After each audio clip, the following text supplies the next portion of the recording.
In a world where moose and squirrels live together in dysfunctional harmony, one man, well, two men come together to bring you the most useless shit you never knew you needed to know.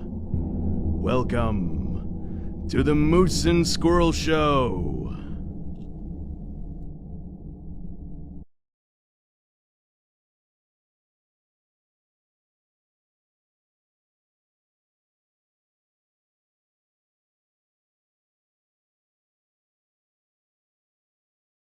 Hey, mics are on.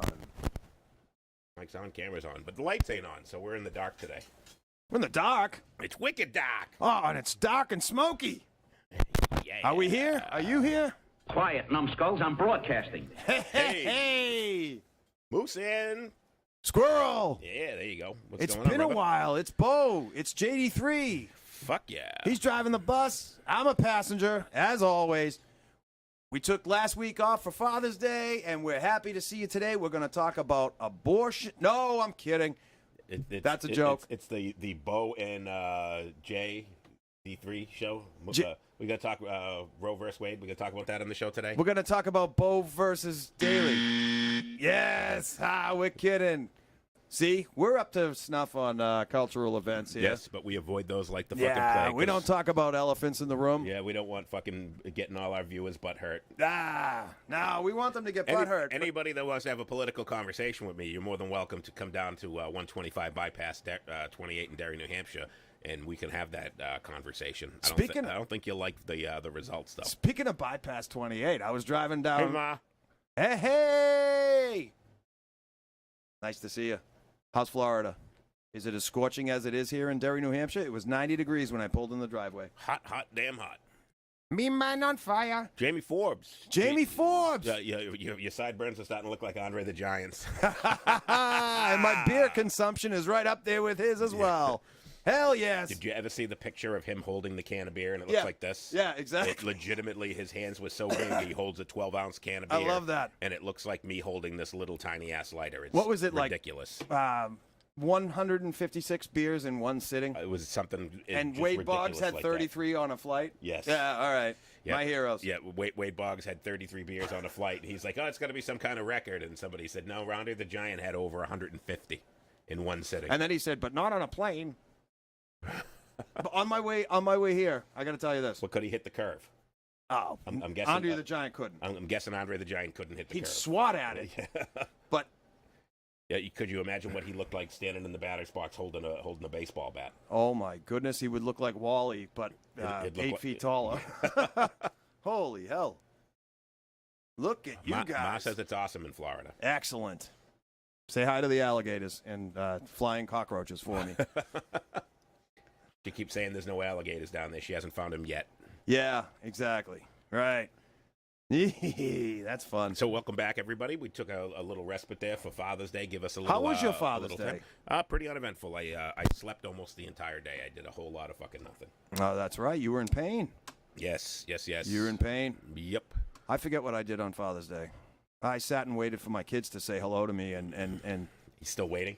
3 hours later. No, I'm kidding. 1 eternity later. I kid. I love you, kids. Ma's still looking for alligators. Hey, Wally Gator. Wally Gator. I don't know what his Was that a movie? was. No, Wally Gator was a fucking cartoon. He was a Hanna-Barbera. Yes, but Wall-E was a movie. Wall-E was a movie. And then yes, but Gator is Wally Gator. a gator. And wow, you can tell this is like some foreplay buildup. We weren't here last week, so we're just coming right out of the gate, just spitting everything that we possibly can. This show is just called Randomness. We did today. We because we had a week to prepare, so we did absolutely nothing to prepare for the show. Right. So what we did, we just kind of took this morning and we said, all right, what do we know best? Settings. All Wi-Fi. right, so we're reconnected Disconnect. and then we're disconnected again. Yeah. So we're having some. That's 2 less systems on your Wi-Fi. Yeah. Bear with us for a second here. We're having some Wi-Fi signal issues. Testicle difficulties. Yeah, just a wee bit. What do we got here? Let's talk about Father's Day. Jamie Forbes, how was your Father's Day?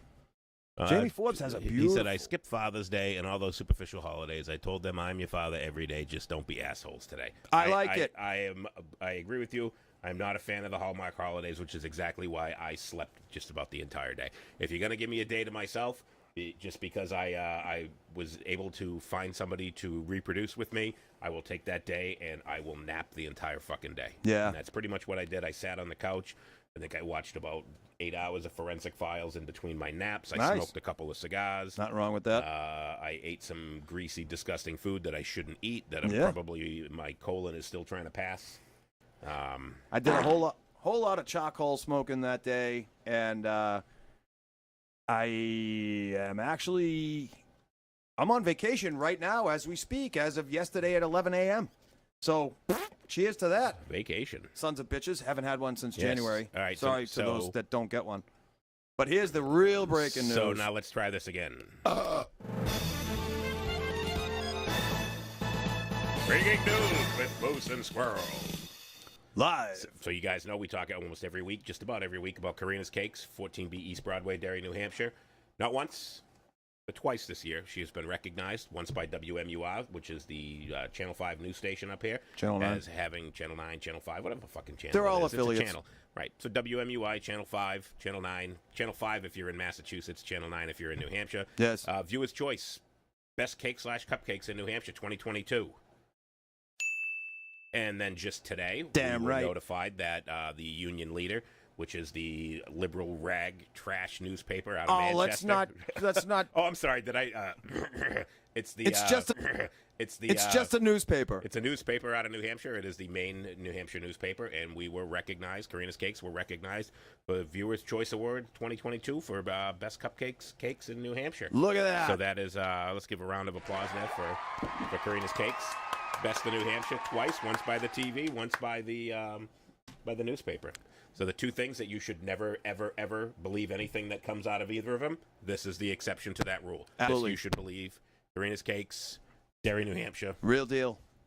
Twice. Not once, but twice. Dreams can come true.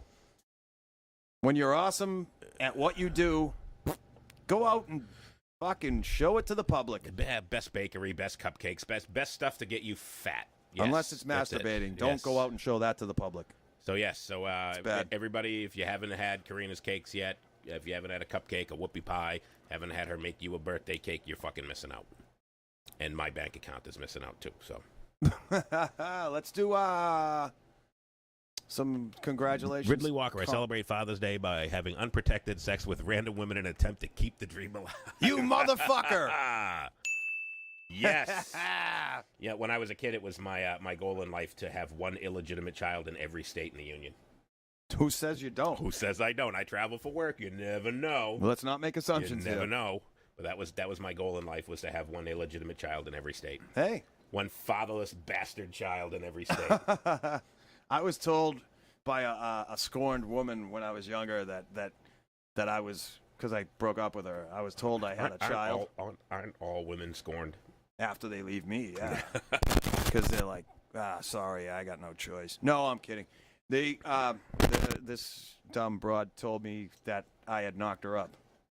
And I don't think I've ever told this story to anybody. You've never told me. And come to find out, it was all a lie. And I just went, well, good luck with that. With your new boyfriend and whatever. What else do you say when you're 15, 16 years old? I don't know how old I was. I might have been 19, 20. I don't know. Well, fun story. We're on fire here today on the Moose and Squirrel Show, live. Speaking of abortions. No, I'm kidding. You can bait in public. You just got to be really subtle. Yes, sir, you can.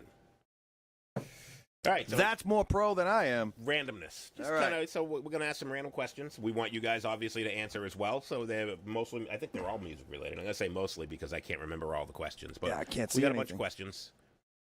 Rich LeBlanc, still waiting for that knock on my door. Yes.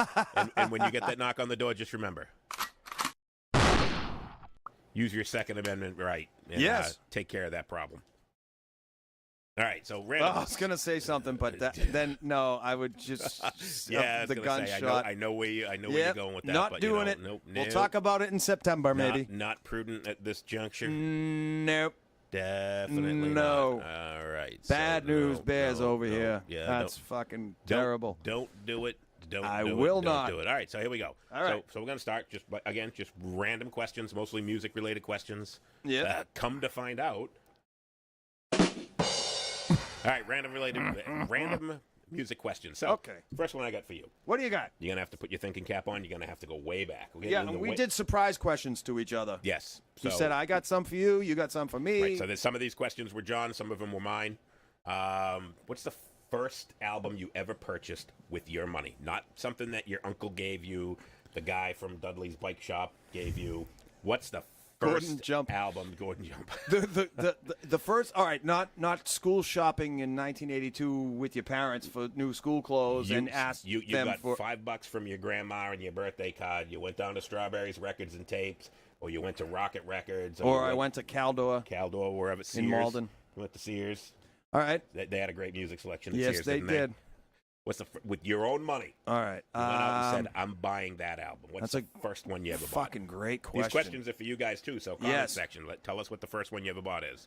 I know. While you're thinking, I'm going to tell you No, the I first got one it. ever bought. I All right, got it. well, It's then on the go. tip of my prick, and if I don't say it now, I'm going to forget it. Metal Health by Quiet Riot on cassette. Metal Health. Yep. Quiet Riot. So that was 83. 83, 84. Well, okay. it was 84 when I bought it, but it had come out in yes.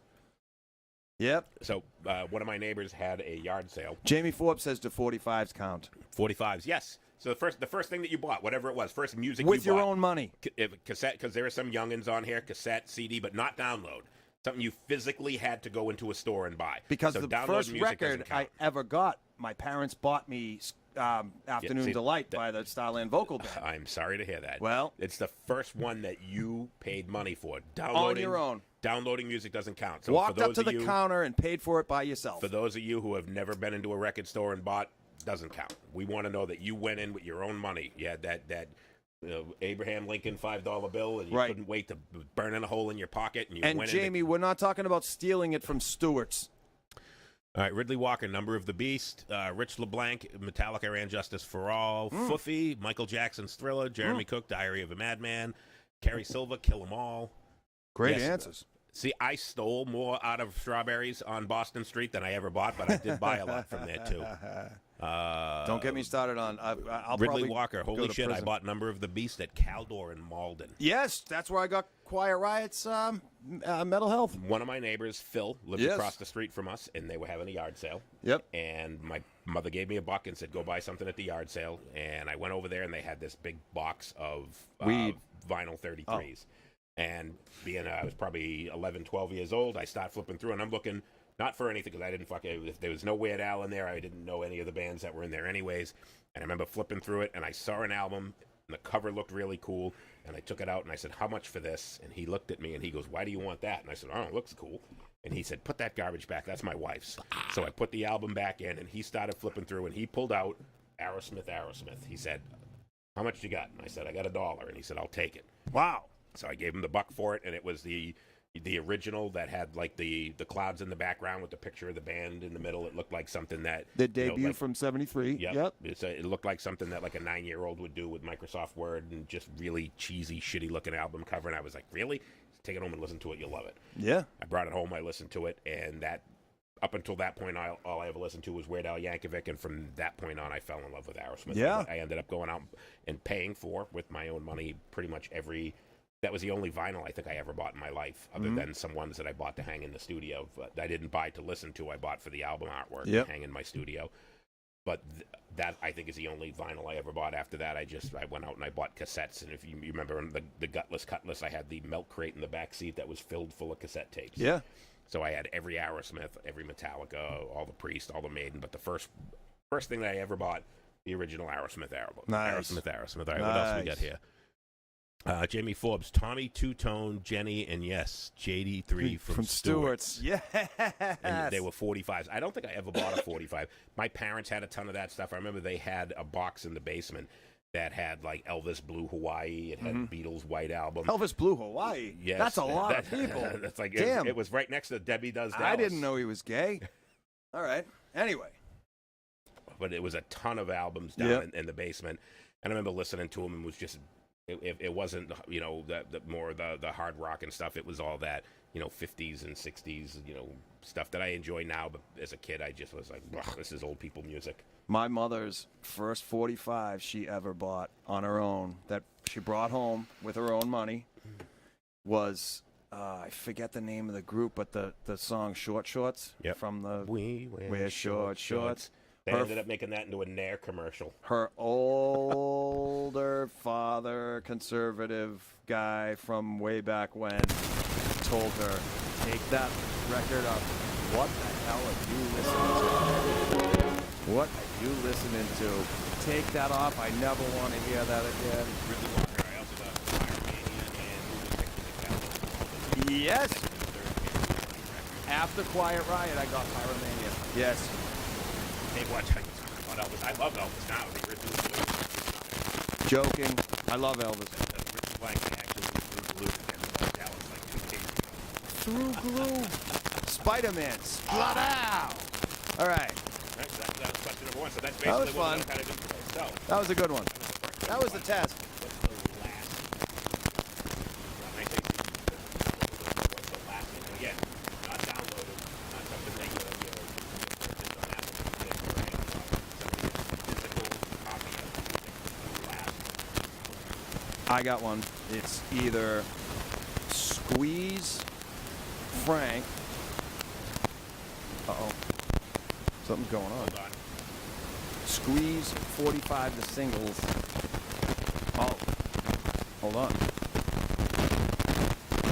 Oh. We got static. I don't know. No, we got static. Give me a second. You got some Plug your mic. you got some hot mics going, somebody said. All right.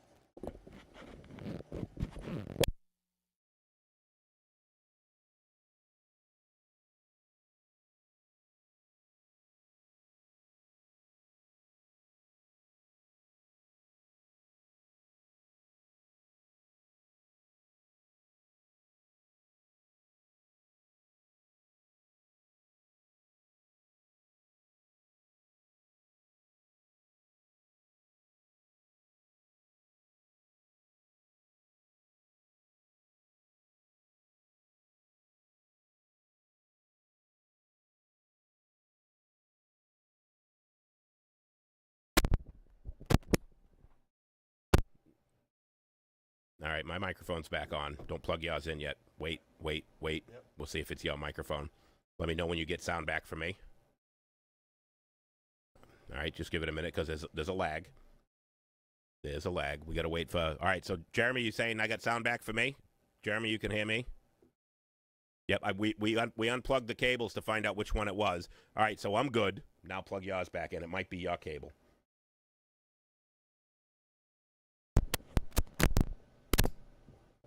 All right, now give us a second for John to come back in. All right, so stop. Speak. Is it me?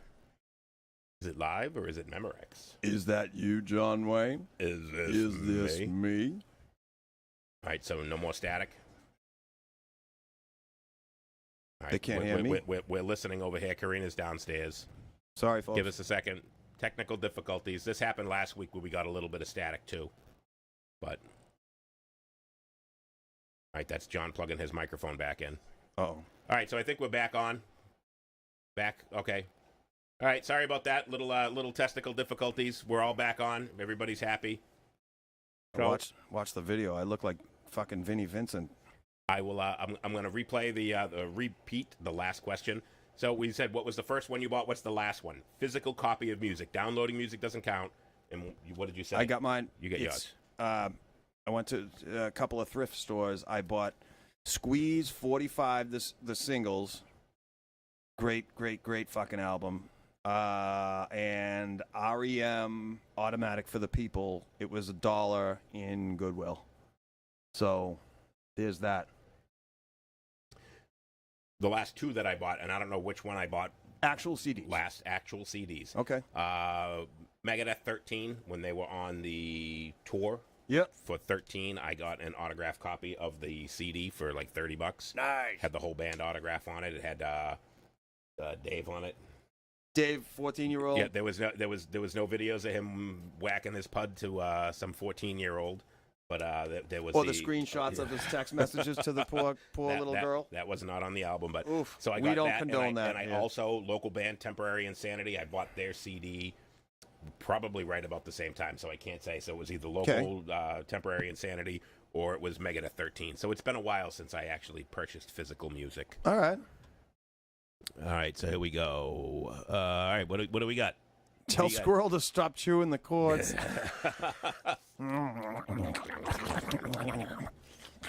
What do you got? What's the last physical CD you bought? Last physical CD you bought. Not Renata, physical. Everett Record Store, 1967, Lucy in the Sky with Diamonds, my own 9-year-old money. Oh, so that was her first one. Nice. Good job. Rich LeBlanc, last one he got was the first 4 Metallica CDs to replace my ruined one. Hey. Last one would be Voivod, Nothing Face at Bull Moose. Bull Moose is a great fucking place to buy music.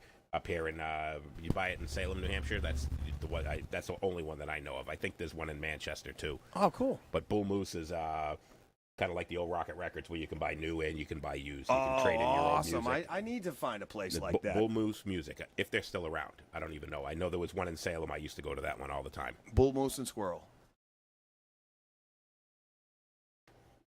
Voivod.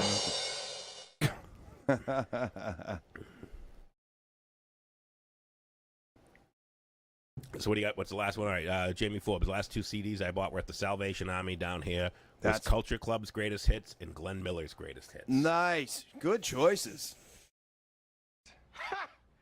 Do you really want the herpes?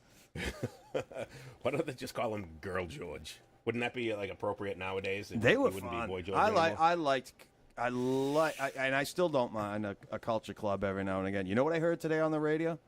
The Reflex by Duran Duran. Oh, sorry to hear that. Great song. Sorry to hear that. Fuffy bought the Led Zeppelin box set. All right. Rich LeBlanc, Kittens in Salisbury, Porn 3 for 1. Their CDs. Oh. Were they sticky? Did they come pre-glazed? Ah, jeez. At Goodwill. All right. All right. Nobody else wants to share what the last one they bought was. I can't see through the cloud of smoke, but I'm going to say that, no one's saying backdoor whores or something like that. That's good. He came close. Yes. For lack of better phrasing. And you know what it is? Nobody buys physical music anymore. That's Everybody what it is. downloads their music. Download, or streaming. They just streamed.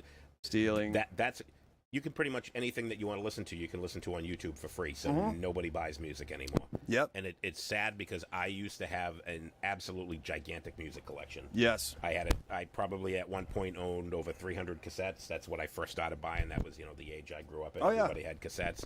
And I was probably the last person to stop buying CDs of all my friends. Everyone started buying CDs, and I kept buying cassettes because that's what I had in my car was a cassette player. Yeah, you know what pisses me off is these days, when you get friends that burn you CDs and, hey, let's have a CD of this. Cars and trucks and whatever vehicles still have CD players in them, but computer towers, when you buy them, because they're planned obsolescence. You buy it in 2017, by 2019 it's gone. There's no more CD burners in computers anymore. Nope, it's so ridiculous. It makes it difficult to want to buy physical music right. because you got nothing to play it on because exactly. it's not on your computer anymore.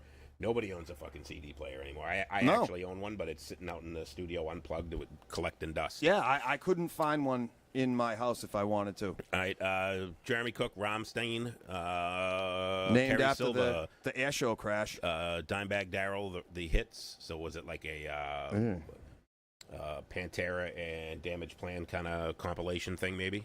A smash up, if you will. Yes. A mashup.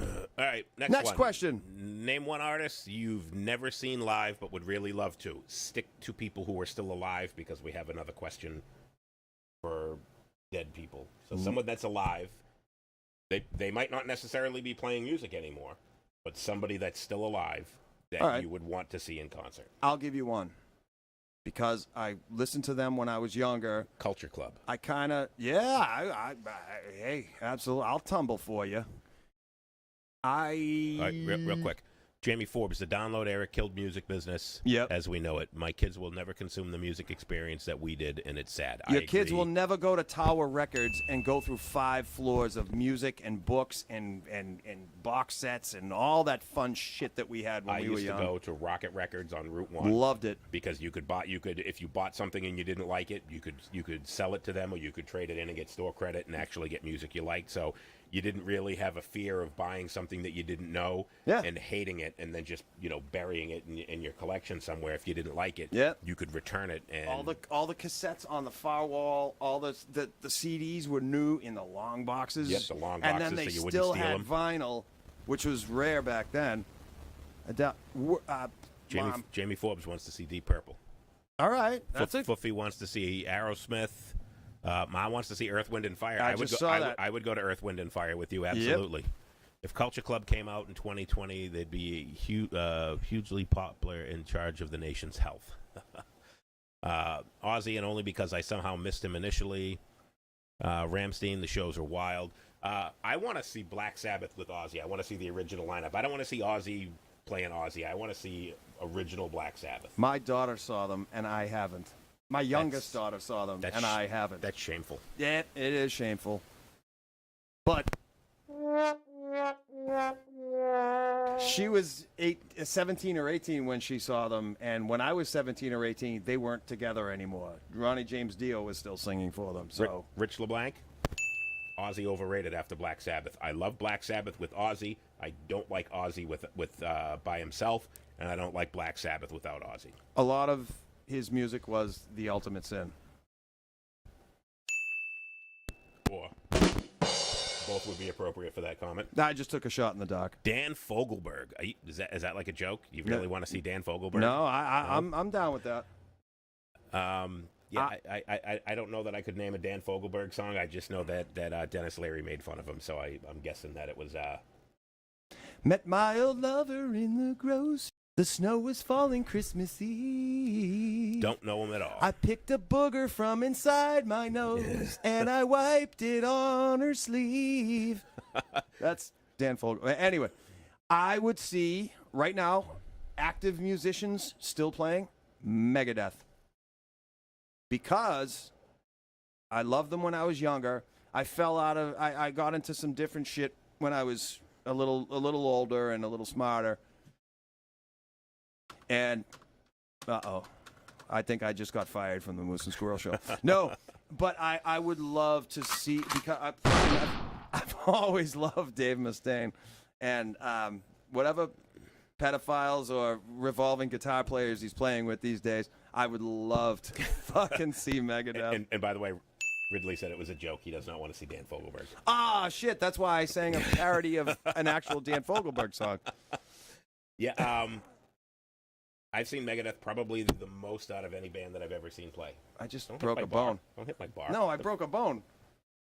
Yeah, definitely want to see. I'll go see Megadeth again. One of my favorite bands. I see them almost every time they come around. I've seen Brian Setzer live more than any other person that I've ever seen live. I've seen him several times with the Stray Cats and several times solo. All right, next question. We kind of actually did a whole episode on this one. Oh, who's your guilty pleasure artist? Oh, right, hands down. I don't even call them a guilty pleasure anymore because I love them so much, and I will fucking fight for the right to party, and I will fight for the right to have nights on Broadway. Fucking Barry Gibb is one of the greatest songwriters ever. The Bee Gees and Andy Gibb. I fucking love them. Love. I cannot explain my love for the Bee Gees any more than I already have. So there. If you call it a guilty pleasure, fine. I can accept that. The fucking Bee Gees. Boom. The Bee Gees. On to you. I actually enjoy Bruno Mars, and more so than Bruno Mars, Michael Bublé. I got no problem with either of those. That dude has got the smoothest fucking voice. Totally. And, I mean, the one thing that I don't like is half of his songs are cover tunes, or like he does like tons of Frank Sinatra covers, and it's like, all right, dude, we get it. Right. Because some of his originals are, well, obviously written for him, and he sings them. Not to take that. Hey, Elvis made a whole fucking career out of that. Some of them are cheese ball bag, but a lot of songs are cheese ball bag. There's nothing wrong with a Bublé. I'm with you. Ridley Walker gives you the thumbs up on the Bee Gees. He says they're seriously underrated. He doesn't give a fuck what anybody says. Love it. I actually enjoy the Bee Gees. Even the disco stuff, I enjoy a lot of the Bee Gees music. And so look at they some would of definitely be a guilty pleasure. Barry Gibb was a killer songwriter. He wrote fucking songs for everybody that was popular at the time back then, except for Michael Jackson. But, man, he had his hand in everything. Dionne Warwick, Kenny Rogers and Dolly Parton, friggin' unknown artists. And the formula back then, like, say, Samantha Strong, she had a song called Emotion. She wasn't a great singer. But you put the Bee Gees singing the chorus behind you? Fucking... That was like Rockwell. Somebody's watching me. Yeah, With Michael Jackson singing sang the chorus. And everybody likes that song, but it's like, all right, sing the song for me. And everybody sings the chorus. And it's like, that's not Rockwell. That was Michael Jackson. Because the kid is Berry Gordy Jr.'s, the head of Motown. Yep. It's his son. And he says, I want to make my son a star. Yep. Or my son came to me and said, Dad, can I be a recording artist? Can I be a recording artist? Yeah, and, but we're putting... And he didn't want to go the Mariah Carey route and just, I want to be a recording artist. He wanted to actually earn it. Yeah. All right, so Foofy, Willie Nelson, Rich LeBlanc, Journey rules. I like Journey as well. I wouldn't consider them a guilty pleasure because it's a Nothing rock wrong with band. that. So the radio ruins Journey. Yes, because they just beat the fucking songs to even death. though we were raised on radio. Ha, pun. Jamie Forbes, Bee Gees, not a guilty pleasure. I've always been out front on them. Yep, that's Rich what I'm LeBlanc, saying. Elton John and Billy Joel were the first two non-metal musicians that I admitted that I listened to. Yep. My sister knew that I had Billy Joel's greatest hits buried in my cassette collection. It was all the way at the bottom because I knew nobody would ever dig to the bottom. Yeah. And my sister tried outing me 1,000 times that I listened to Billy Joel and Elton John. Yep. And, yeah. Karina, guilty pleasure. Miss Karina Cupcakes herself, guilty pleasure. Dolly Parton. Absolutely. I mean, how do you go wrong? Great voice. It's just country music, so it's not my thing. Well, but I'm not saying she's not talented, but it's not nothing. When it comes on the radio, 99.9% of the time, I skip it. I can only think of two things when I hear Dolly Parton's name. She's got guns, jugs, sweater puppies. Yes. No, but there are two things that come to mind. The left and the right. She's a humanitarian for the ages. Yes. I love Dolly Parton. She's fucking fantastic. And I love when somebody say, what an interviewer asked her, they were trying to, I think it was Barbara Walters, was like, what do you say to people who just say you're nothing but makeup and hair and whatever, and you're like a dumb blonde? And she goes, joke's on you. I'm naturally a brunette. Ridley Walker, no reason to feel guilty about Dolly Parton. The woman is a saint. Absolutely. She's one of those people like Jimmy Carter. Mm-hmm. Even if you hated him as a fucking president, the guy is an absolute fucking saint. Dolly Parton, same way. We need more Dolly Partons in the world. She does. You've told the story before about the books that she does for kids, or somebody told the story on the show before that. Yes. She has some charity that she does where she donates books to kids. To children. She's donated twice now millions of dollars to I don't care what you feel about vaccines or this, that, and the other. She's donating millions of dollars to research. Rich LeBlanc says, I'd give a year's salary to take a peek under that blouse. Who wouldn't? Yep. My God. Guilty pleasure of mine, a Third Eye Blind and Blink 182. Okay. If I listen to both when they come on the radio, that's a definition of a guilty pleasure. Yes, when they come on the radio, I don't change it. Yeah. I would never search them out. I would never download it. So I would agree with you that would be a guilty pleasure for both of those bands. Because when it comes on, it's just that punk pop. Fisher Price is my first punk band. Yes, exactly. That's what Blink 182 That's is. exactly what it is, and but the songs are catchy. Yes, it's just it's one of those things where the songs are just. Yep. Who is it? Who's the guy that sings that song? Hey ya. Oh, it's Andre 3000 from Outkast? Outkast. Yes. That's one of those songs. That's a catchy song. It's so fucking catchy that when it comes on, I never change it. I won't shut it off. I don't search it out, so I would say Right. that's a guilty pleasure too, because when it comes on, I'll listen to it. Yeah, all right. But it's nothing that I'd ever search out, and I would never say, you know, it's a fucking great song. But when it comes on, it's just you turn it up a little bit. And Right. If I had people over the house and I made a party playlist, I wouldn't put fucking, whatever. But if like Tone Loc came on the radio, I'd be like, oh, damn, this might have once been my jam. Yes. It's not now. It's not now. But this may or may not have been. Ridley Walker, synthwave, the whole genre. Okay. Synthwave, is that just that? I don't know what synthwave is. Boots and pants and boots and pants and boots and I don't know what synthwave is. Is that like the guys that wear the helmets, Mousetrap or whatever? What are they, Dead Mouse? Devo? 5, Devo. Not Outcast. The other guys. She leaves me roses by the stairs. A blowjob show she really cares.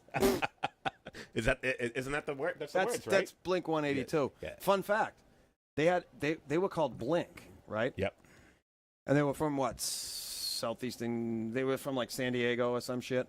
They were called Blink, but there was a trademark on the name Blink from another band. So they added their area code. do you remember in like 1977 or 78, a 727 from Pacific Southwest Airways hit a Cessna? It was PSA Flight 182.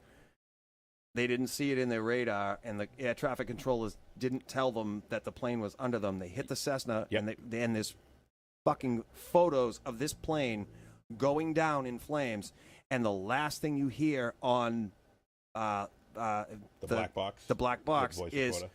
"I love you, Mom," the pilot. Yep. Oh, so sad. So There's- they took the.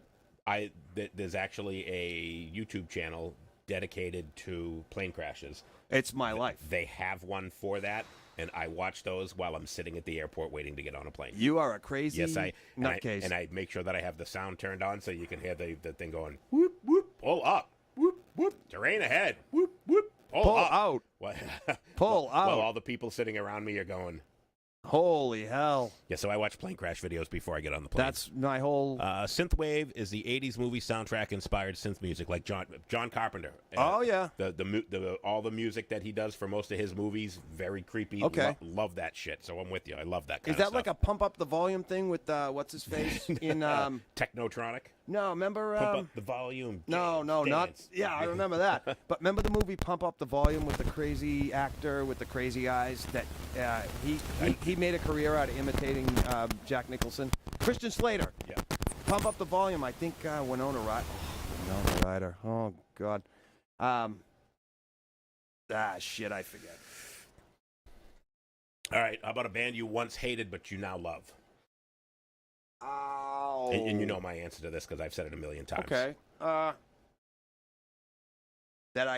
Some of that you didn't like originally, but you now enjoy. So not Can necessarily I go love. back 30 years You for can, this? You can go back a million years. Somebody I Someone hated. that every time it came on the radio, you would just like... or not even on the radio. Just anytime you heard it, you just would like turn it off. But now you say, you know what? I actually enjoy it. Queensryche. Really? I hated them until Operation Mindcrime came out. Yeah. Terminator and the Thing soundtrack, or even Halloween. He wrote all the music for Halloween, too. Yeah, so yes, I agree with you. That thick, that creepy, eerie. Yeah, love it. Yeah. Yeah, I know I got to come up with a better answer than Queensryche, but there's got to be a modern band that I hated and now I love. Someone you hated, now love. All right, while you're thinking, I'm going to tell you mine. Okay. I had tickets to go see Pantera and Skid Row, and they were touring, and depending on the night, they were flip-flopping back and forth who opened. And Tell your who Skid did Row not story. I'm open. going to piss. All right, while you're peeing. And we hired a limo to drive us in. It was in Worcester at the Centrum. And as we're driving in, we told the driver not to go to the Mass Pike. We said, go get to Worcester any way you want, but the Mass Pike. About 15 minutes into the ride, we rolled down the windows and realized that we're sitting in traffic on the Mass Pike. The show started at 7 o'clock. We got there at 8 o'clock. And as I walked in the door, I hear Pantera Cowboys from Hell. And I'm like, oh, I can't believe they're opening the show with this. I figured Skid Row had gone on first. By the time I had gotten around and up to it, the song ended. I got to see about 15 seconds of Cowboys from Hell. It was the last song Pantera played. And then the lights came on, and I was like, I really just spent $55, and this was in like 1993, 94, to see fucking Skid Row. And I fucking hated Skid Row. Hated anything that had to do with hair metal. Couldn't fucking believe that I wasn't going to get to see the band I wanted to see, Pantera, and I had to see Skid Row. I actually left and went outside in the rain. My friend stayed in to see Skid Row.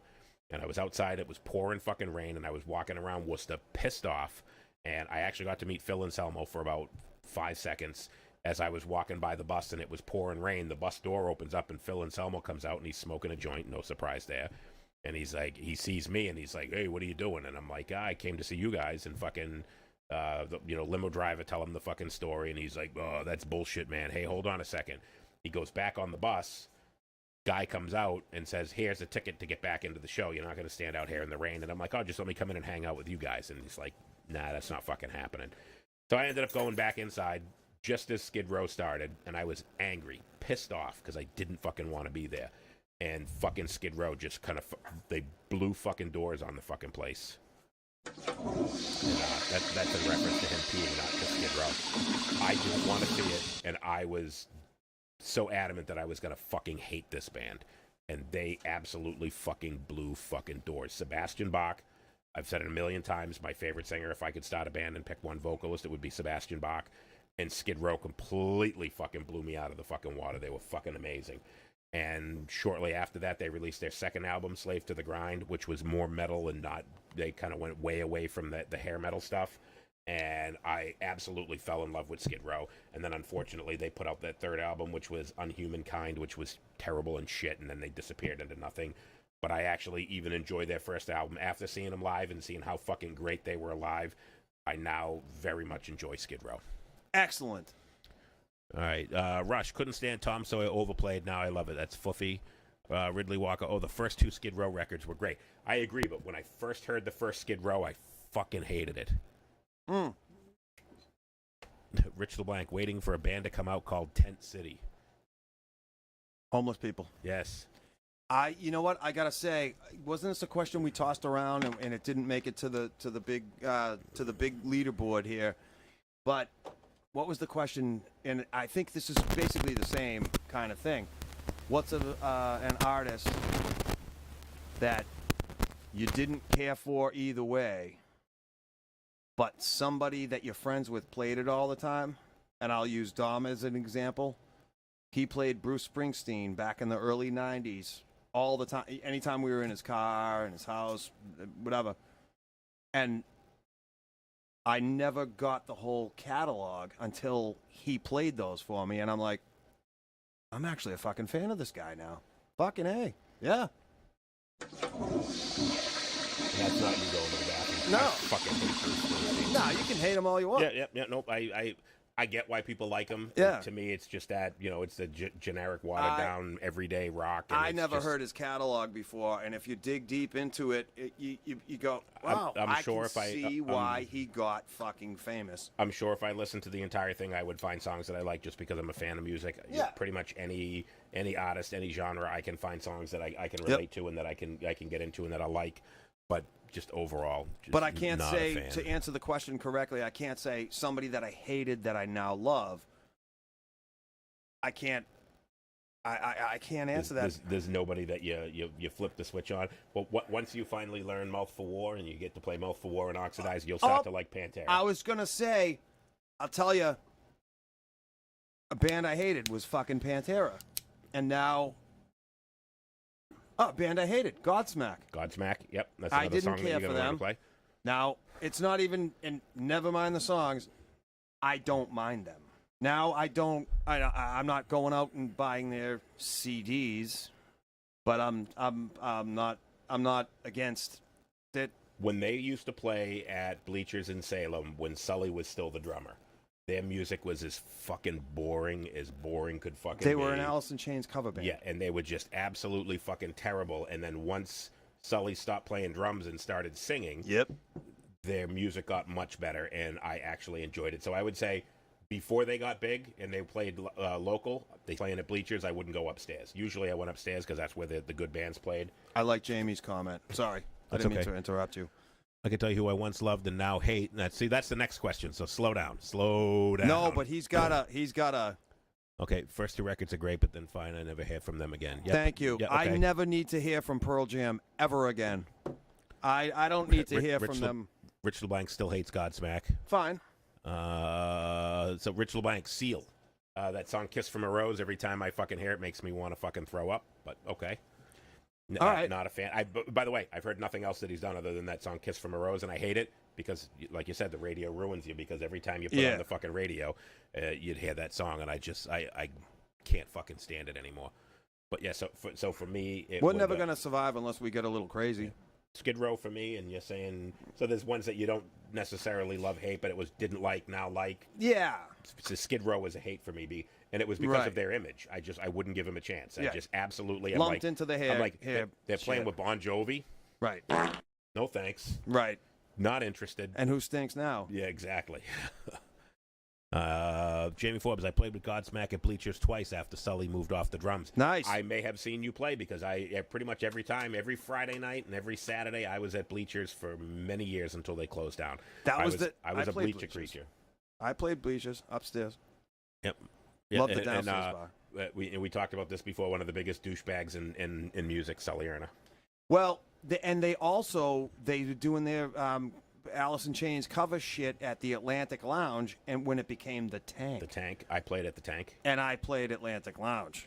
Long before fucking Godsmack ever even thought of playing music. And I guess I'll say this right here. When they got successful after Paul Geary, the drummer from Extreme, became their manager and got them $1 million contracts, I guess I became a little jealous.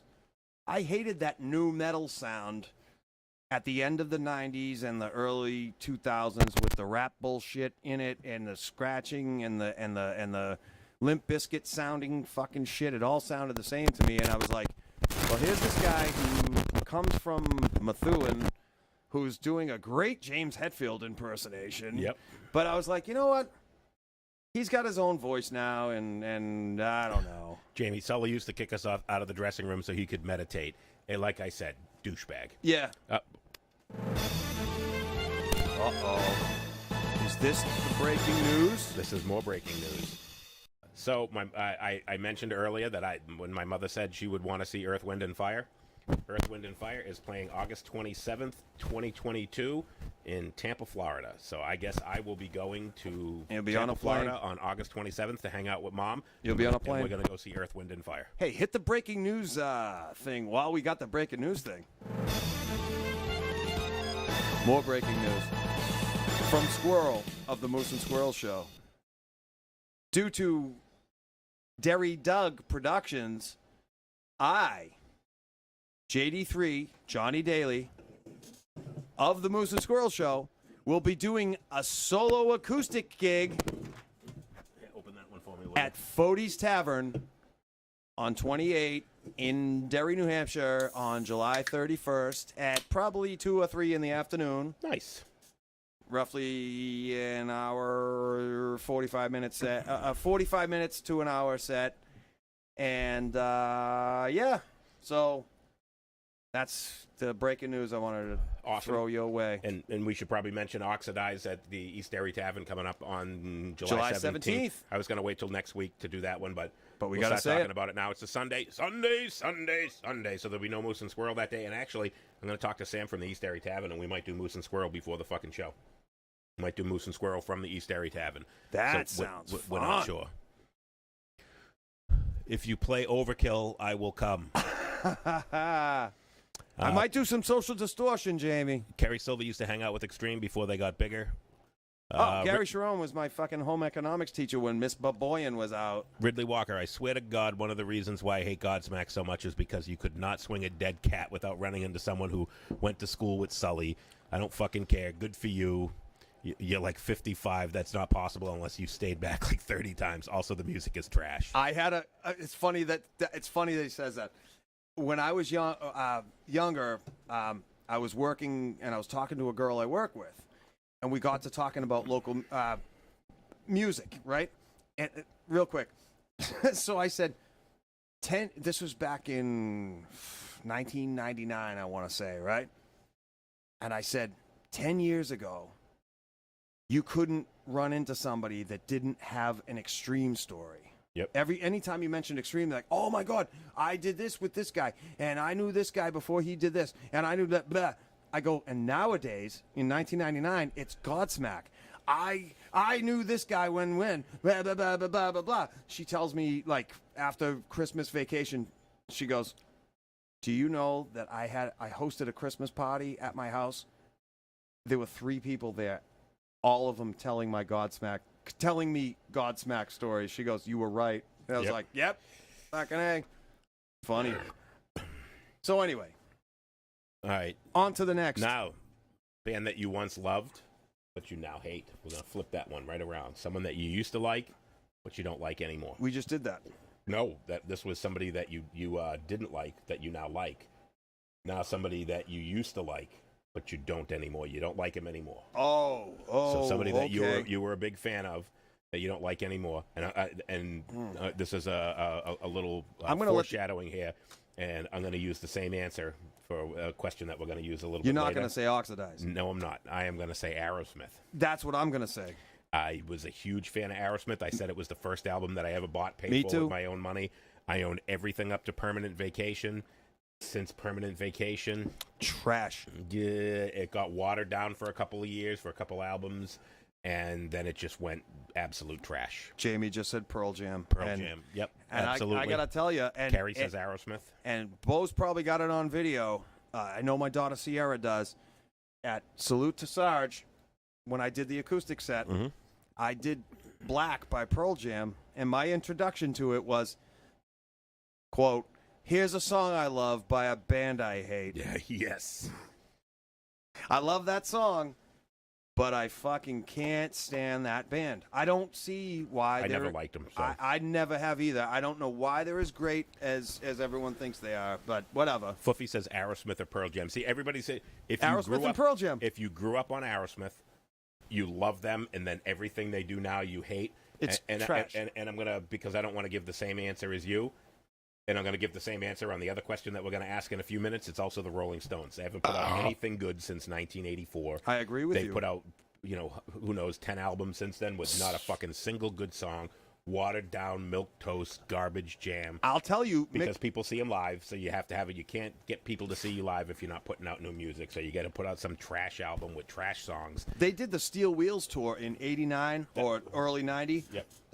And it was like, oh my God, these guys are in their 50s. How are they still doing this? Holy shit. And now they're in their 70s. And but still Mick doing Jagger, around that same time, did a solo album, and he had a song called Don't Tear Me Up. And that was better than anything the fucking Stones had done in the past fucking 10 years. Because Tattoo You was their last great fucking thing. Sorry. It just is. It just and we're going to use both of those bands, I'm sure, when we ask that question. But yeah, I can't stand them. What the fuck are those two British brothers? Oasis? Oasis. Yeah. Yeah. I never liked them. Never liked them. I never will. got the chance to love them, and I never got the chance to hate them. It's I just don't care about them. They don't exist. Yes. Another vote for Pearl Jam from Michelle. Jeremy says Pearl Jam. Michelle, Nirvana. See, that's another band I just never really liked. And actually, all right, I got to say this: when "Smells Like Teen Spirit" come out, I liked the song. I actually did. I didn't shut them off the radio. Yeah, when that first come out, I enjoyed that song. Pretty much everything else on the album I wasn't a fan of. It was Let's See What This Is All About. The song Territorial Pissings, which is like a really Gotta find a way, find a way, a better way. Yeah. That was a great fucking song, but everything else that they played, I was just like, eh. And then the second album, I was just like, Polly wants a cracker. I think I should get off her. Shut the fuck up. And then people call them the John Lennon of our generation. No. John Lennon beat women. Ridley Walker, Glenn Danzig. See, now I'm gonna say yes and no. I'm gonna say yes and no. Glenn Danzig, Misfits, love. Glenn Danzig. The first album, fun. The first album was okay, acceptable. The second album, I actually really enjoyed, and everything since then has been trash. Oh yeah, I don't. And he's a bag of shit. I don't need his. Oh, does that? Do we still have the question about live? music? Yep. It's coming up. Rich LeBlanc. I wasn't a huge fan of Soundgarden, and people have give me a lot of shit for that. Soundgarden was another one of those bands. 1 or 2 songs, and then everything they did after that, I didn't Carrie like. Ann Silva says Radiohead, and here's the thing: a lot of nerds and musical geeks and whatnot, and I say that in a nice way because you know who you are. Love Radiohead. They just love them, and you're talking to a guy that actually likes REM, right? I thought Radiohead stunk back then, and I think they fucking stink now. I never saw. I don't like Nine Inch Nails. I don't like fucking Tool. Nope. I don't get this.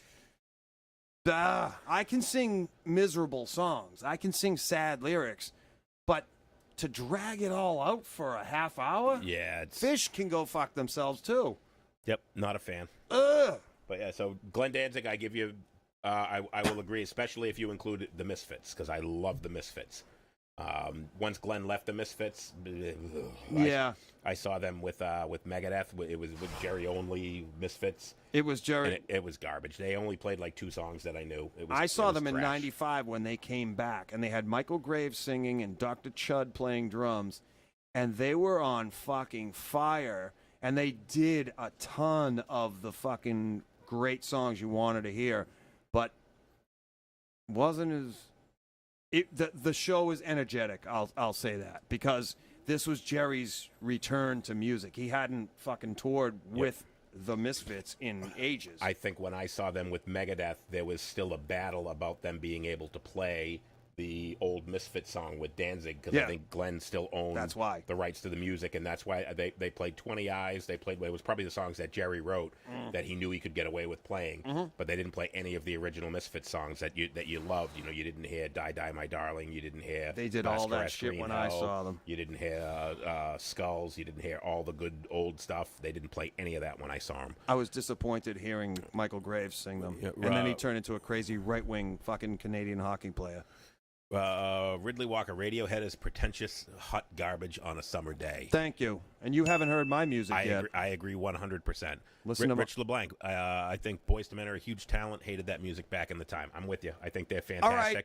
Thank you. And that could be a guilty pleasure as well. That's I'm something that I fucking enjoy. Heavy metal and rock and roll music. I'm glad you said that. Fucking Boyz II Men. I absolutely love them. Yep. Very talented. New Edition. New Kids on the Block. I hated them. There's my answer. New Kids on the Block, hated them back then. Fucking love them now. When I hear that music now on the radio, I think we talk. What? What? Did I say New Kids on the Block? By the way, I said New Edition. Breaking news with Moose and Squirrel. I need a new fucking co-host. I can't have a co-host that likes fucking New Kids on the Block. Jesus Christ. Oh, my God. But I got the right stuff. You're asking to get canceled, kid. Ah, shit. I tried. No, sir. I didn't like it. Ah, jeez. Oh, Beeve. All right, moving on. Let's go on to another question. So you asked about this. What's the worst live show you've ever seen? Oh, I can't. Not something that you've seen on a YouTube video. You paid money, went to a concert, and was so disgustingly disappointed. I know mine. All right, not disappointed. And it's a band I like and a band that I used to like but don't like anymore. Oh, and by the way, this would be a perfect one to go into somebody that I liked and now hate. And it's funny that somebody brought up Danzig earlier because I will say in '94, remember when Metallica did their after the during the Black Album? During the 47 years they toured off of that album? Yes. And then they were touring for the box set, and they were just like, we're going another 270 fucking dates around the world, whatever the fuck it was. They played. So that tour started in 91, late 91. They were still playing in June of 94 on that same thing, but they were also promoting that Binge and Purge box set. Yep. Danzig opened for them at Great Woods. That was the one where Mother had been played on the radio on beat AAF. To death. Yep. And I stood up for the whole fucking Danzig set, and as soon as Mother came on, I sat down. They closed with it. I thought Danzig, the band, was fucking disappointing. And like I said, I don't want to shit on anybody because in essence, a live show is fucking exciting. Yep. In whatever, you're like, oh my God, it's Badlands. Look, it's Jakey Lee right in front of you. Oh, holy shit.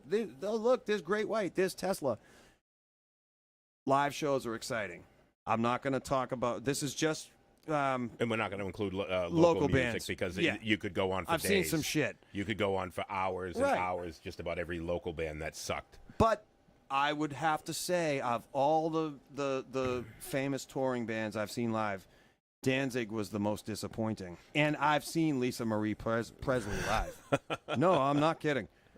And I saw her. She opened the first night of her tour. She opened for, because she had a song on the radio fucking 10, 15 years ago, whatever it was. And she opened her tour in Boston at Harbor Lights. She was opening for Chris Isaac, who I've seen fucking multiple times, and he puts on a great show. First song, band kicks into it. She wasn't ready. She said, stop, start again. First fucking opening song, whatever. But I won't even include Elvis's daughter as the worst I've ever seen because the rest of the show was great.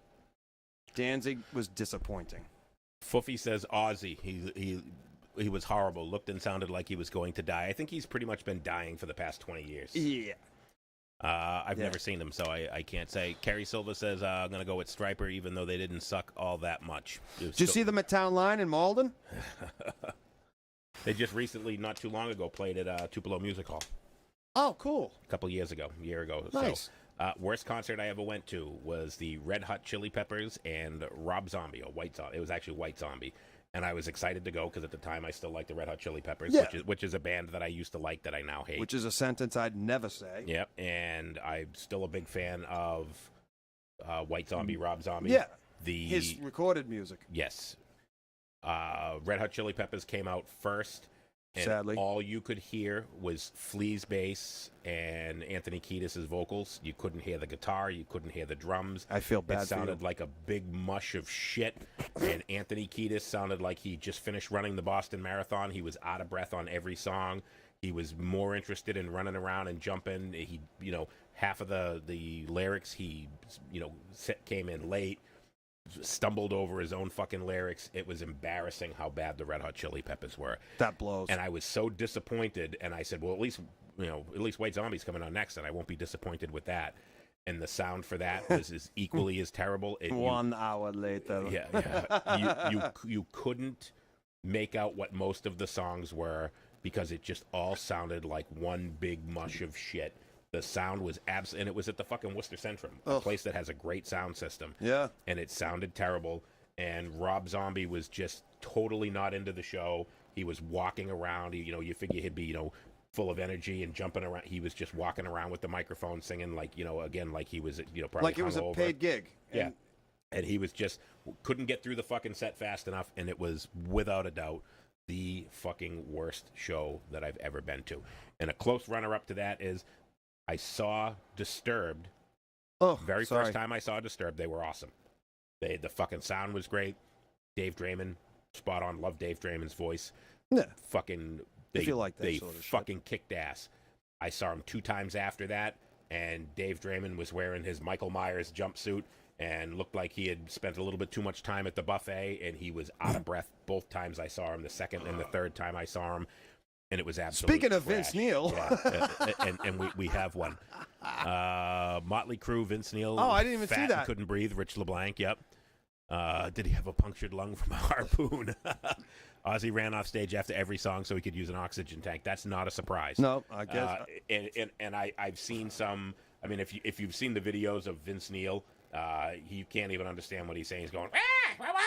I like when they put the subtitles with fake lyrics Yes, on it. that's fucking brilliant.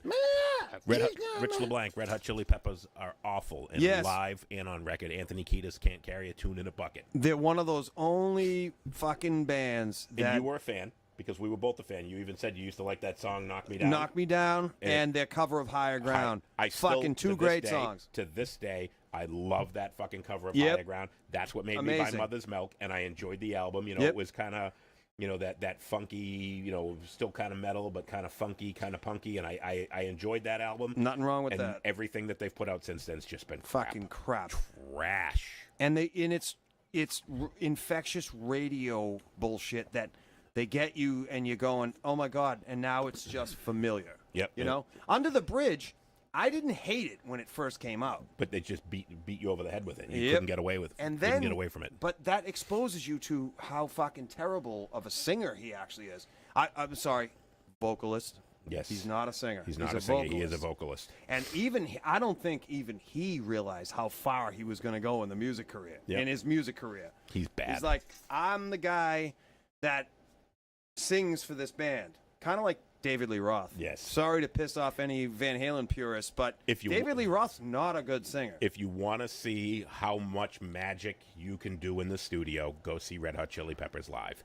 Listen to Mother's Milk. It's still a decent album. Still, most of the songs still hold up. Yeah, it hasn't changed. And if you listen to that, you say, "Well, this is enjoyable. I can." Anthony right. Kiedis' voice isn't like nails on a chalkboard.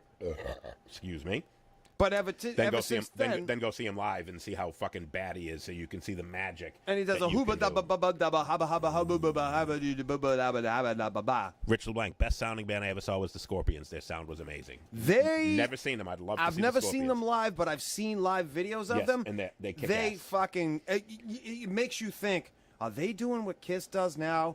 Are they doing backing tracks? Yep. Because the 1988 you watch MTV's coverage, if you can find it on YouTube. Watch MTV's coverage of Monsters of Rock Tour 1988 with Metallica, Scorpions, Kingdom Come, Van Halen headline the whole bullshit. Scorpions The were the Scorpions best band. fucking killed. They had a live album that you probably still can get. It was called Worldwide Live, and it's so fucking spot on. It's so fucking good. Klaus Mean fucking hits every fucking note. Yes. They are a fucking phenomenal live band. Yeah. No doubt about it. They're one of those bands that you will absolutely enjoy seeing live. Fuck David Lee Roth with Sammy's dick. Can't stand him. That's Rich LeBlanc. The best sounding band, my favorite concert that I ever went to was actually Overkill at the Rock Pile.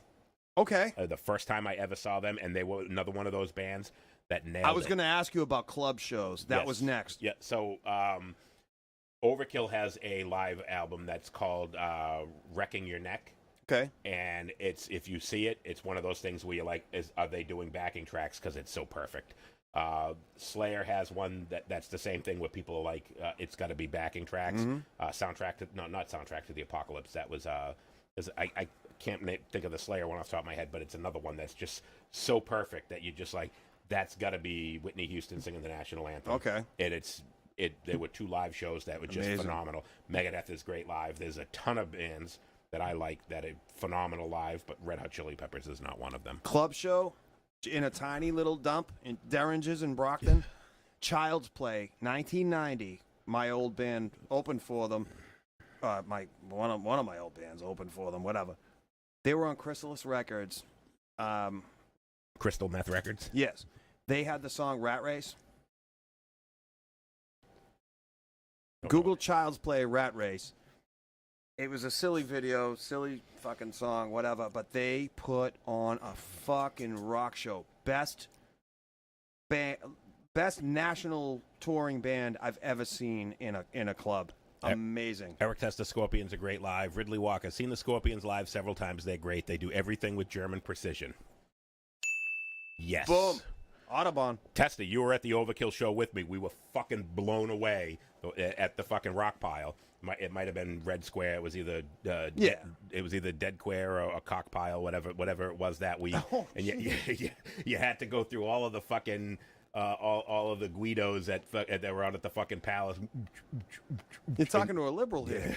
No, I'm kidding. And I don't give a fuck about anything. The fucking place was a dump. It was terrible, and most of the band sounded garbage. But Eric, you were at that show with me. Was the back end of the Mustang still there with all the beers in it? Yes, it was. All right, good. So it was still a rock pile. We were both blown away. We were like, they were better than, and we had seen Metallica twice at that point. We were like, Overkill fucking blew them away. Nice. It was fucking awesome. I love it. Old lady bragging here. You guys were 3, 4, and 5 when I saw Jethro Tull, David Bowie, the actual Who with Keith Moon, Dave Mason, Peter Frampton, and you weren't even born. My dad took me to see Tom Jones. Love Tom Jones. Nice. I love when somebody puts me in my place.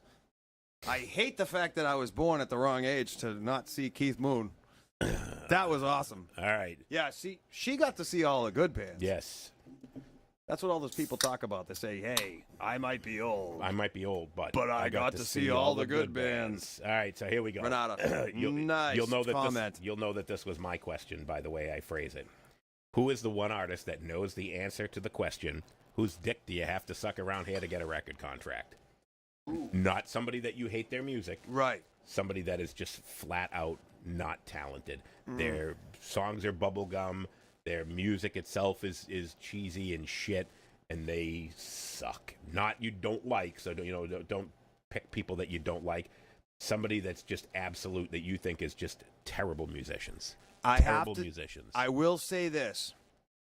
If you listen back, this is going to go back a couple of decades, but she fit in the post-punk new wave era, but some record company genius decided to capitalize on her popularity with her band, and she went on, and you fucking people can Google this, so I don't sound like I'm talking out of my anus hole.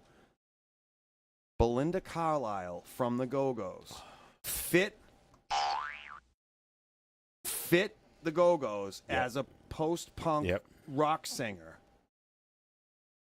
She did some fucking solo shit.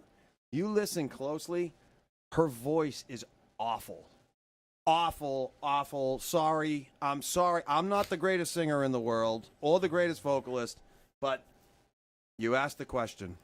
And I'm going to say Belinda Carlisle doesn't belong where she was. I know she hasn't been around in fucking 20-something years. Ridley Walker said there was a band called Dangerous Toys. I remember them. Oh, yeah. And I saw at the place in White Plains, great show, one of the unexpectedly best club shows I've ever seen, and he was also at that Overkill show. I saw Dangerous Toys at the fucking Orpheum, and I thought they were going to suck. And they were fucking phenomenal. They were unreal. I thought they were just a record company put together, let's clone Guns N' Roses with this stupid hillbilly from Texas and whoever. They were fucking, they had some shit songs, but they had some catchy songs, and they had some really great fucking backing vocals somehow. Queen of the Nile, amazing song. They fucking killed. I loved that band. Rich LeLang says Ozzy after Black Sabbath. Rich LeLang talking about Belinda Carlisle. I bet she shags like a minx. Watch your fucking mouth about my goddess Belinda Carlisle. Watch your ears when you go back and listen to her solo shit. Love Belinda Carlisle. Hey. That's one of those videos that you used to watch with the sound off. Yeah, but in a moist towel. Listen back to the Go-Go's Vacation. If you ever say, "Hey, what kind of bass sound do you want on when you record?" Listen to Vacation. Yep. Kathy Valentine's fucking bass sound. Smooth. Oh, and jangly. Oh my God. Rich LeBlanc, you stole my thunder. The band with the chainsaw, Trickster.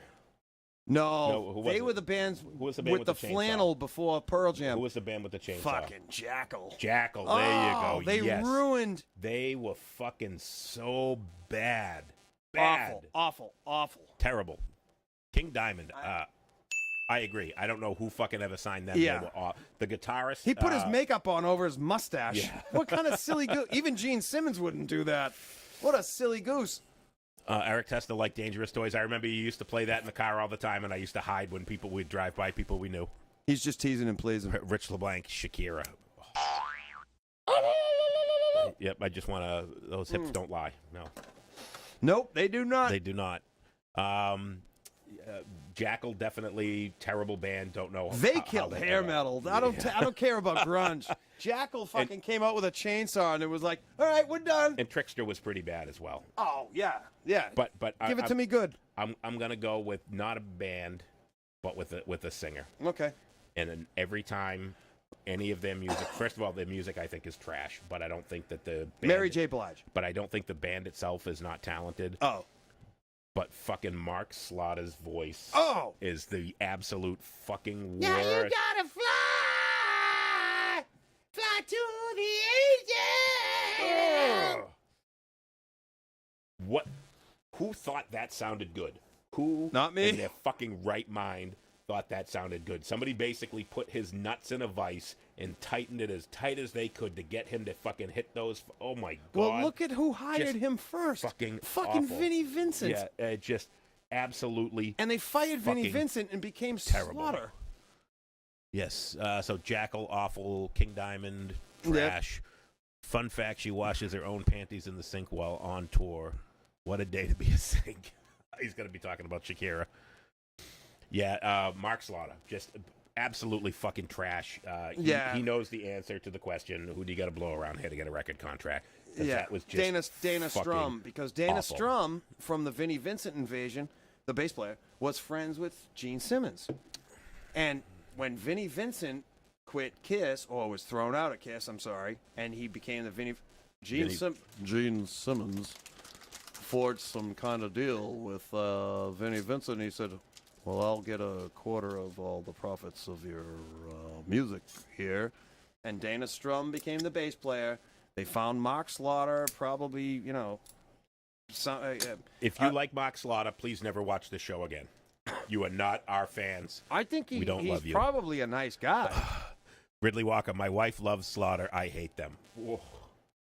So, by the way, you ever see that show, Storage Wars?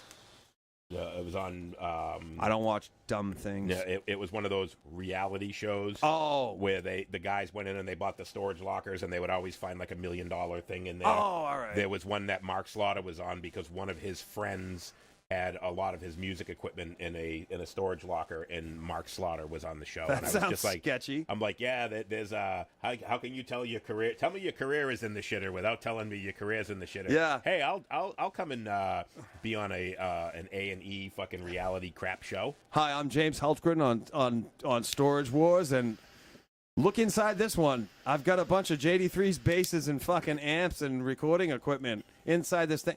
How did you get that stuff? Yeah. Doesn't it make you think, if I'm standing there going, we're going to open this up, it's a bunch of my fucking shit that this guy owns now.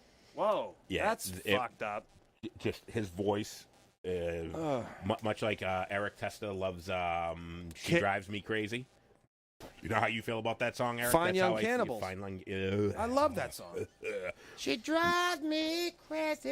Me, when Eric was playing bass in Transgression and we were still playing out of my dad's garage, me and him... I think we told this story last week. Yeah, we almost got in a fist fight because I was playing that song and played it in its entirety, and he tried tackling me to get to the cassette player to shut it off. Oh, I thought you were playing it on guitar and tried tackling you to get to the chorus. We ran it through the fucking...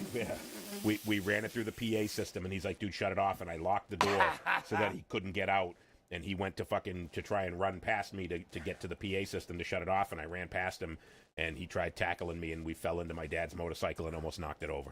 So that was like, all right, stop. Def Leppard, better with one arm or two? Great question. See, this is how we like the engagement of the viewers. Better with one arm or two? Better with two. The music after that sucked. Yeah. I think they wrote the music around him. Yes. That sucks. All right. Who is an artist that you like but you wish would stop making new music? Aerosmith. We've answered this. I've answered it twice. Aerosmith and the Rolling Stones. And I have. Yeah, that's a simple one. Just Aerosmith, stop. Rachel Blank. Yes, you did that in my band room playing Poison. I do that all the time. I play the intro riff to. I don't even know the name of the song. Talk Dirty to Me? Yes. I knew you. I start playing that all the time just so everybody goes, what? Yes. All right. So the band that you like that you wish would not make any more music. Aerosmith, Rolling Stones. Yep. And I love the old Stones. I love the old Aerosmith. I loved Aerosmith's 70s, 80s. Mm-hmm.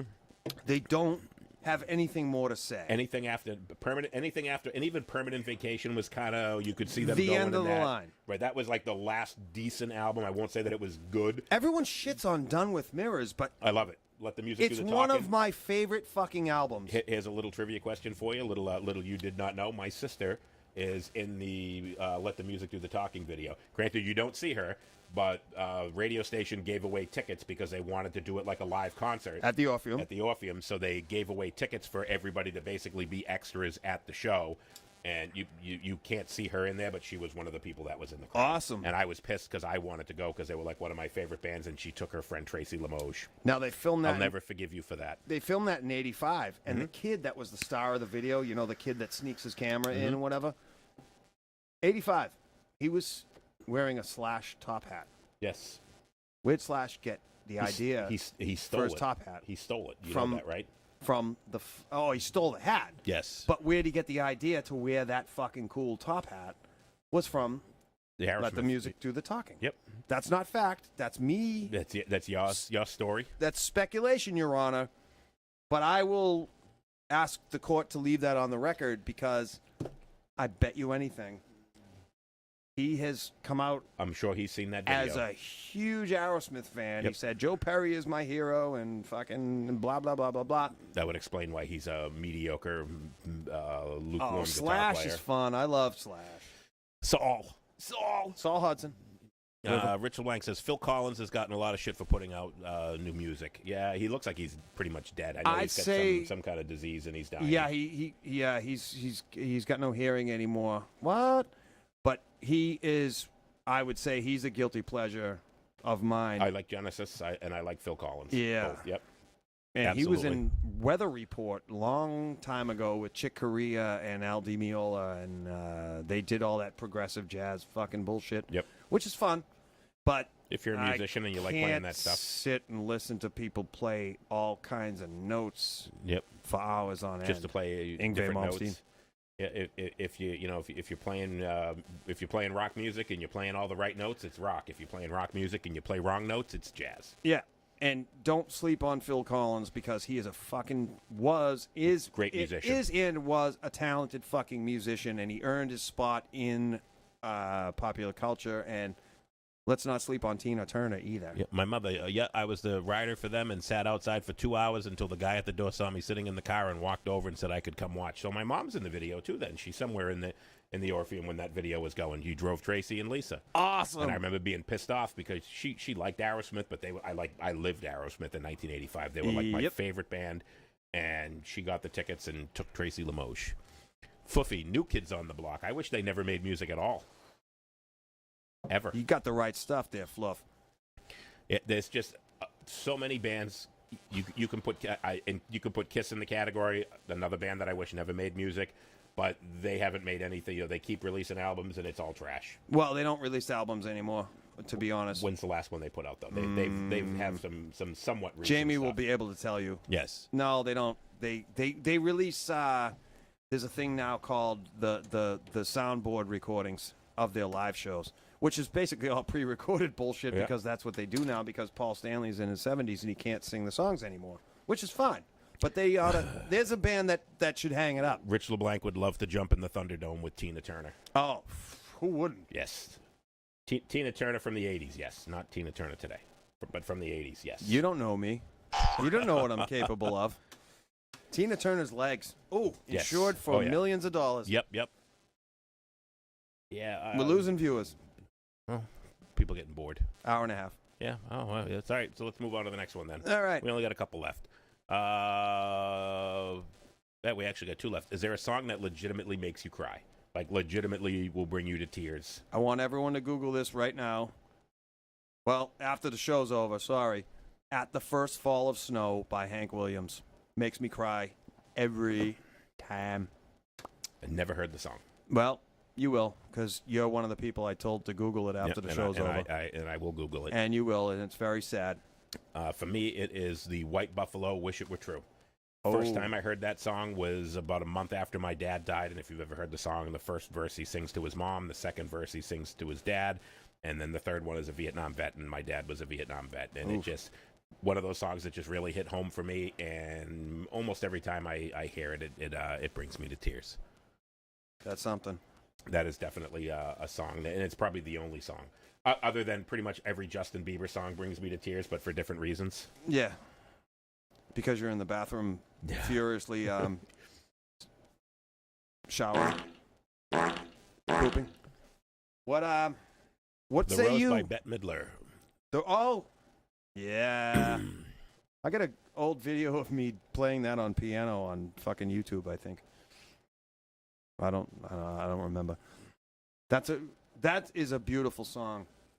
Who else? What else do you got? What song makes you cry? While you guys are thinking, because we're already like an hour and a half in, so I'm gonna throw out the last question. All right. Send us your crying songs. Yeah, send us your crying songs while I'm asking the last question. Bring back an artist, dead, for one final show. They come back, they're alive, they're in their prime, they do a show, they go back to the afterworld. I'm going to answer first. It's one show and one show only. And it's no new music. You're not getting any new music out of them. They're going to come back. They're going to fucking play one fucking show. You get to see it. And then they go back to the afterlife. I'm going to say only because... Hold on real quick. Carrie Silva, the wind between my cheeks. You are the queef beneath my... Yeah, the wind between the That's a good one. Wind beneath my wings. Rich LeBlanc took my answer. Well, don't tell him that yet. Yeah. Let's save that for the next episode. So one artist, you're going to bring him back from the dead. One show, front and center. You get to see it. Not my favorite artist, not my idol, not my anything like that. I would have said Cliff Burton. I want to see Jimi Hendrix live to see what all the fucking hype was about. I can see that. I would love to stand in front and watch him do his fucking thing. That would be fun and exciting. My mom says, "Daddy, don't you walk so fast." That was her song that makes her cry. I don't know that song, but I think John does, obviously. I know. Oh, yes, I know exactly. Foofy, When God Made You My Mother, I'm dancing to that with Kate at her wedding. Awesome. Mm-hmm. And it's a Queen song, apparently. No, Queen. Oh, Queen? Wants to see Queen live. Oh, she wants to see Queen live. Okay. Ridley Walker, Stevie Ray Vaughan. I would say Stevie Ray Vaughan, absolutely. Great answer. Definitely somebody that I would like to bring back for one final show. Yep. Not my answer, though. Not my answer. Daddy, don't you walk so fast. Oh, my God. Is that... Foofy, Janis Joplin. Okay, good answer. Yep.